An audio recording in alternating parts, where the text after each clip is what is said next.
کیا تم دیکھ نہیں رہے ابن ولید چپ سا ہو گیا ہے؟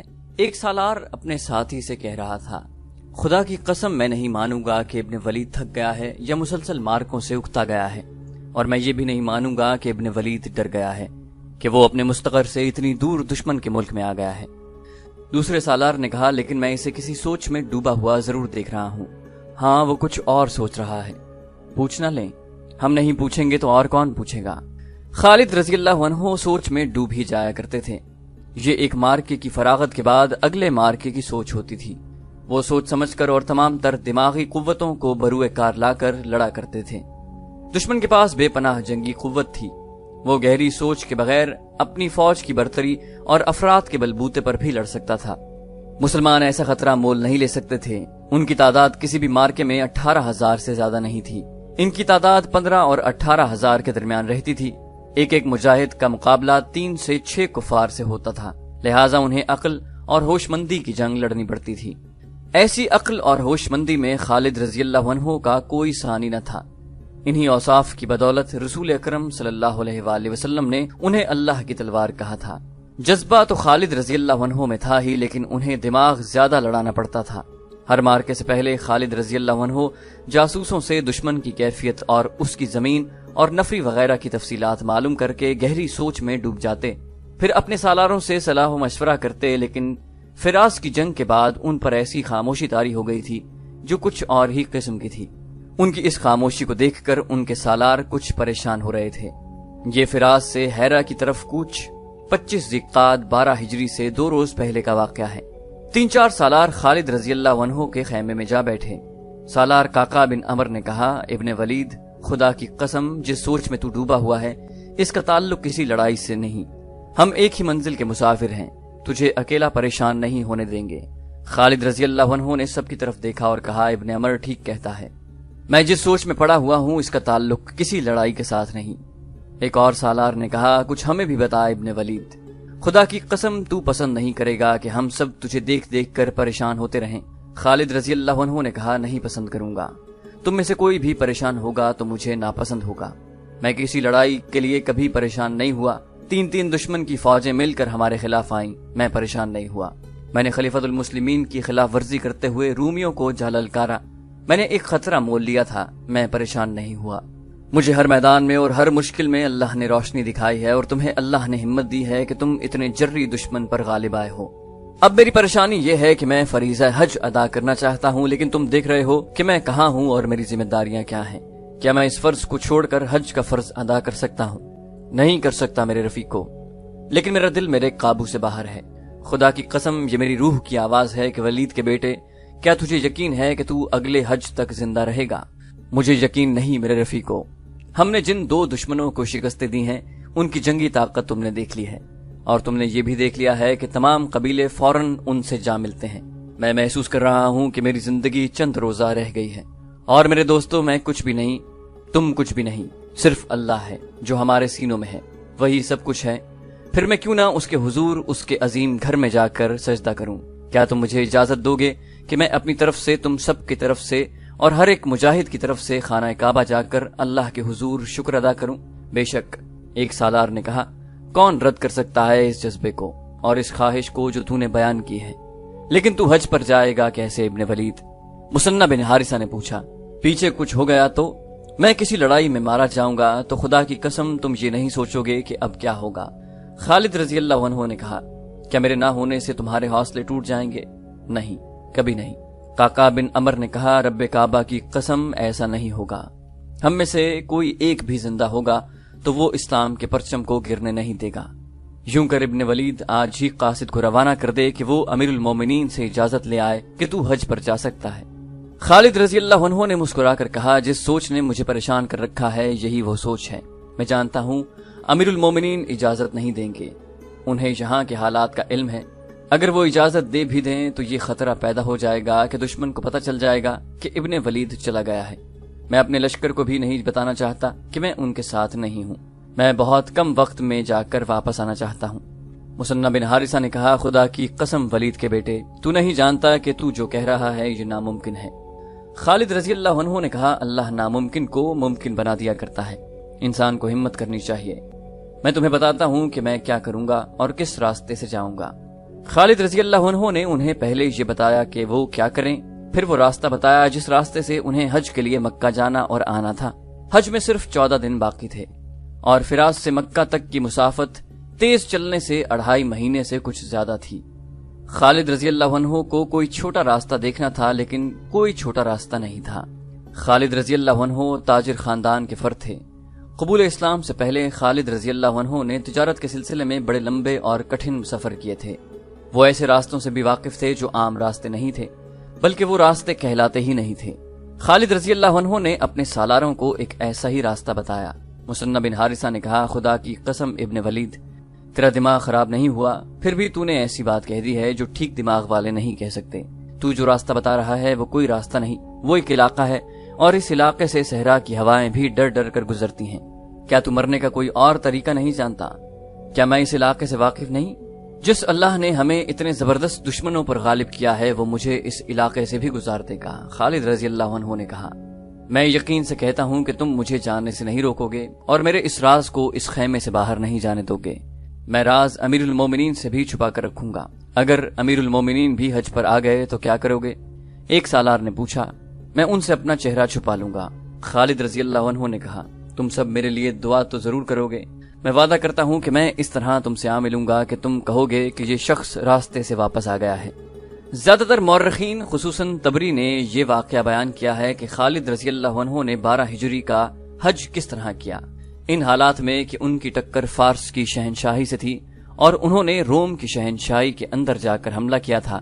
یہ خطرہ ہر لمحہ موجود تھا کہ یہ دونوں بادشاہیاں مل کر حملہ کر دیں گی۔ اس خطرے کے پیش نظر خالد رضی اللہ عنہ وہاں سے غیر حاضر نہیں ہو سکتے تھے، لیکن حج کا عزم اتنا پکا اور خواہش اتنی شدید تھی کہ وہ اسے دبا نہ سکے۔ پہلے بیان کیا جا چکا ہے کہ لشکر فراس سے ہیرا کو کوچ کر رہا تھا۔ خالد رضی اللہ عنہ نے لشکر کو 3 حصوں میں تقسیم کیا، ایک حصہ ہراول تھا، دوسرا اس کے پیچھے اور تیسرا حصہ عقب میں تھا۔ خالد رضی اللہ عنہ نے خاص طور پر اعلان کرایا کہ وہ عقب کے ساتھ ہوں گے۔ لشکر کو ہیرا تک پہنچنے کی کوئی جلدی نہیں تھی۔ تیز کوچ اس صورت میں کیا جاتا تھا جب کہیں حملہ کرنا ہوتا یا جب اطلاع ملتی تھی کہ فلاں جگہ دشمن حملے کی تیاری کر رہا ہے۔ اب ایسی صورت نہیں تھی۔ لشکر کے کوچ کی رفتار تیز نہ کرنے کی ایک وجہ تو یہ تھی کہ یہ کوچ میدان جنگ کی طرف نہیں بلکہ اپنے مفتوحہ شہر کی طرف ہو رہا تھا۔ دوسری وجہ یہ تھی کہ مجاہدین متواتر لڑائیاں لڑتے اور پیش قدمی کرتے چلے آ رہے تھے، ان کے جسم شل ہو چکے تھے۔ خالد رضی اللہ عنہ نے کوچ معمولی رفتار سے کرنے کا حکم اور ایک اور وجہ سے بھی دیا۔ اس کی وجہ 3 سالاروں اور خالد رضی اللہ عنہ کے چند ایک ساتھیوں کے سوا کسی کو علم نہ تھا۔ وہ وجہ یہ تھی کہ خالد رضی اللہ عنہ کو کوچ کے دوران لشکر کے عقبی حصے سے کھسک جانا تھا اور ایک گمنام راستے سے مکہ کو روانہ ہونا تھا۔ لشکر 31 جنوری 634 عیسوی کے روز چل پڑا۔ تاریخ میں اس مقام کا پتہ نہیں ملتا جہاں لشکر نے پہلا پڑاؤ کیا۔ رات کو جب لشکر گہری نیند سو گیا تو خالد رضی اللہ عنہ اپنے چند ایک ساتھیوں کے ساتھ خیمہ گاہ سے نکلے اور غائب ہو گئے۔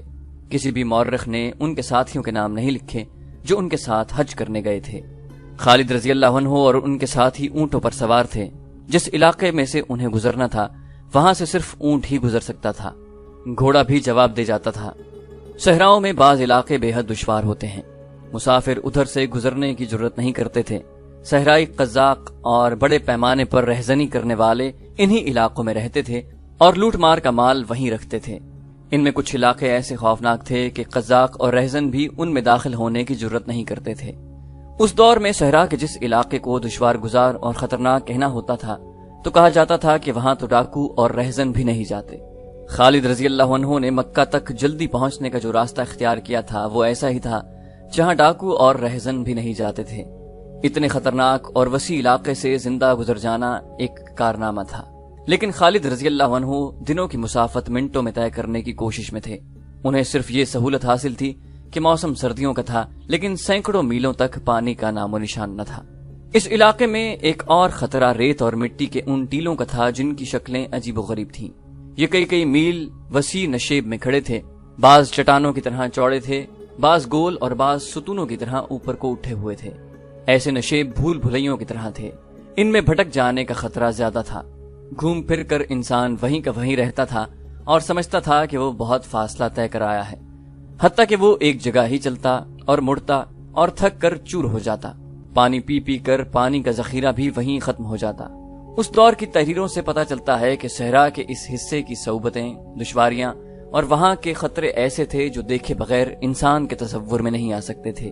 کئی جگہوں پر اونٹ یوں بدک گئے جیسے انہوں نے کوئی ایسی چیز دیکھ لی ہو جو انسانوں کو نظر نہیں آ سکتی تھی۔ اونٹ صحرائی جانور ہونے کی وجہ سے اس پانی کی بو بھی پا لیتا ہے جو زمین کے نیچے ہوتا ہے۔ کہیں چشمہ ہو جو نظر نہ آتا ہو، اونٹ اپنے آپ اس طرف چل پڑتا ہے۔ اونٹ خطروں کو بھی دور سے سونگھ لیتا ہے۔ خالد رضی اللہ عنہ کے مختصر سے قافلے کے اونٹ کئی جگہوں پر بد گئے۔ ان کے سواروں نے ادھر ادھر اور نیچے دیکھا مگر انہیں کچھ بھی نظر نہ آیا۔ زیادہ خطرہ صحرائی سانپ کا تھا جو 1.5 یا زیادہ سے زیادہ 2 بالشت کا ہوتا ہے۔ یہ دنیا کے دوسرے ملکوں کے سانپوں کی طرح آگے کو نہیں رینگتا بلکہ پہلو کی طرف رینگتا ہے۔ انسان یا جانور کو ڈس لے تو 2-4 منٹوں میں موت واقع ہو جاتی ہے۔ صحرائی بچھو اس سانپ کی طرح زہریلا ہوتا ہے۔ ایک مورخ یعقوبی نے خالد رضی اللہ عنہ کے اس سفر کو بیان کرتے ہوئے حیرت کا اظہار کیا ہے۔ اس نے اپنے دور کے کسی عالم کا حوالہ دے کر لکھا ہے کہ ایک معجزے وہ تھے جو خدا نے پیغمبروں کو دکھائے، اور خالد رضی اللہ عنہ کا یہ سفر ان معجزوں میں سے تھا جو انسان اپنی خداداد قوتوں سے کر دکھایا کرتے ہیں۔ خالد رضی اللہ عنہ اپنے ساتھیوں سمیت بر وقت مکہ پہنچ گئے۔ انہیں اس خبر نے پریشان کر دیا کہ خلیفۃ المسلمین ابو بکر صدیق رضی اللہ عنہ بھی فرائض حج کی ادائیگی کے لیے آئے ہوئے ہیں۔ خالد رضی اللہ عنہ نے سنت کے مطابق اپنا سر استرے سے منڈوایا۔ انہوں نے اپنے ساتھیوں سے کہا کہ وہ اپنے چہرے چھپا کر رکھیں تاکہ انہیں کوئی پہچان نہ سکے۔ فریضہ حج ادا کر کے خالد رضی اللہ عنہ نے بڑی تیزی سے پانی اور دیگر زاد راہ اکٹھا کیا اور واپسی کے سفر کو روانہ ہو گئے۔ یوں کہنا غلط نہ ہوگا کہ وہ ایک بار پھر موت کی وادی میں داخل ہو گئے۔ تمام مورخ متفقہ طور پر لکھتے ہیں کہ خالد رضی اللہ عنہ اس وقت ہیرا پہنچے جب فراس سے چلا ہوا ان کا لشکر ہیرا میں داخل ہو رہا تھا۔ لشکر کا عقبی حصہ جس کے ساتھ خالد رضی اللہ عنہ کو ہونا چاہیے تھا وہ ابھی ہیرا سے کچھ دور تھا۔ خالد رضی اللہ عنہ خاموشی سے عقبی حصے سے جا ملے اور ہیرا میں اس انداز سے داخل ہوئے جیسے وہ فراس سے آ رہے ہوں۔ مورخوں نے لکھا ہے کہ لشکر نے جب دیکھا کہ ان کے سالار اعلیٰ خالد رضی اللہ عنہ اور چند اور افراد کے سر استرے سے صاف کیے ہوئے ہیں تو لشکر میں چہ مگویاں ہونے لگیں، لیکن سر منڈوانا کوئی عجیب چیز نہیں تھی۔ اگر لشکر کو خالد رضی اللہ عنہ خود بھی بتاتے کہ وہ حج کر کے آئے ہیں تو کوئی بھی یقین نہ کرتا۔ مشہور مورخ طبری نے لکھا ہے کہ خالد رضی اللہ عنہ مطمئن تھے کہ انہیں مکہ میں کسی نے پہچانا نہیں۔ 4 مہینے گزر گئے۔ کسرا کے خلاف جنگی کارروائیاں ختم ہو چکی تھیں۔ عراق کا بہت سا علاقہ کسرا سے چھین کر سلطنت اسلامیہ میں شامل کر لیا گیا تھا۔ کسرا کی جنگی طاقت کا دم خم توڑ دیا گیا تھا۔ آتش پرست فارسیوں کی دھونس اور دھاندلی ختم ہو چکی تھی۔ یہ خطرہ اگر ہمیشہ کے لیے نہیں تو بڑی لمبی مدت کے لیے ختم ہو گیا تھا کہ فارس کی جنگی طاقت حملہ کر کے مسلمانوں کو کچل ڈالے گی۔ فارس آتش پرستوں کے نام پر جرنیل، قارن، ہرمز، بہمن جازویہ، اندرزگر، روزبا اور زرمہر اور دوسرے جن کی جنگی اہلیت اور دہشت مشہور تھی، خالد رضی اللہ عنہ اور ان کے مجاہدین کے ہاتھوں مختلف مارکوں میں مارے گئے تھے۔ ان جیسے جرنیل پیدا کرنے کے لیے بڑی لمبی مدت درکار تھی۔ اب تو پورے عراق میں اور مدائن کے محلات کے اندر بھی مسلمانوں کی دھاک بیٹھ گئی تھی، جنہیں ان محلات میں عرب کے بدو اور ڈاکو کہا گیا تھا۔ سب سے بڑی فتح تو یہ تھی کہ اسلام نے اپنی عظمت کا احساس دلا دیا تھا۔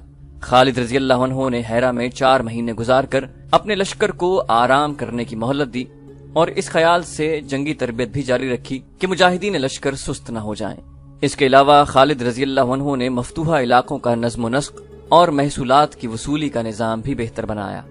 مئی 634 عیسوی کے آخری ہفتے میں خالد رضی اللہ عنہ کو امیر المومنین ابو بکر رضی اللہ عنہ کا خط ملا، جس کا پہلا فقرہ خالد رضی اللہ عنہ کے حج سے متعلق تھا، جس کے متعلق خالد رضی اللہ عنہ مطمئن تھے کہ امیر المومنین اس سے بے خبر ہیں۔ خط میں خالد رضی اللہ عنہ کے حج کا اشارہ کر کے صرف اتنا لکھا تھا، آئندہ ایسا نہ کرنا۔ باقی خط کا متن یہ تھا: بسم اللہ الرحمن الرحیم، عتیق بن ابو قحافہ کی طرف سے خالد بن ولید کے نام۔